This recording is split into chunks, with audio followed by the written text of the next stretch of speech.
US will say they saved the world while peaceful Russian approach on North Korea won. Moscow. Pyongyang's move to halt nuclear and missile tests is more the result of collective efforts, including that of Russia and China, than US threats to wipe off the map North Korea, a top Russian senator says. On Friday, the North Korean leadership announced it is freezing the nuclear and ballistic missile programs and scrapping a major test site. The development could be the news of the year, head of Russia's Foreign Affairs Committee of the Federation Council, Konstantin Kosachev, believes. Yet, it is not the end of the long-running crisis in a region which was once at the threshold of a nuclear conflict. Much more lies ahead, from North Korea returning to the Treaty on the Non-Proliferation of Nuclear Weapons and cooperation with the UN nuclear watchdog, to Washington abandoning its aggressive rhetoric.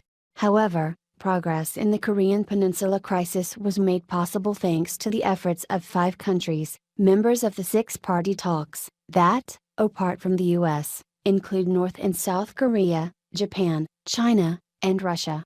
Keeping the channels of the dialogue with Pyongyang by Beijing and Moscow is not a less important instrument than public threats to wipe off the map from Washington, the senator said.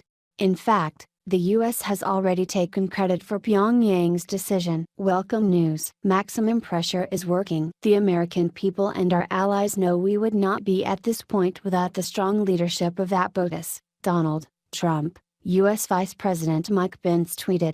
Russia has repeatedly warned the US against military action against North Korea, advocating instead a diplomatic approach. Moscow has not stopped dialogue even for a minute, which was the responsible and accurate decision that finally worked out, according to Kosachev. The line of political settlement and peaceful resolution of disputes, which Russia has consistently been advocating for in all situations, has won out, he said. Trump has on numerous occasions traded insults with the leader of North Korea, Kim Jong-un, and has said that the country's long-range missile program should be met with unprecedented fire and fury. The US leader has also stated that talking to North Korea is not an answer.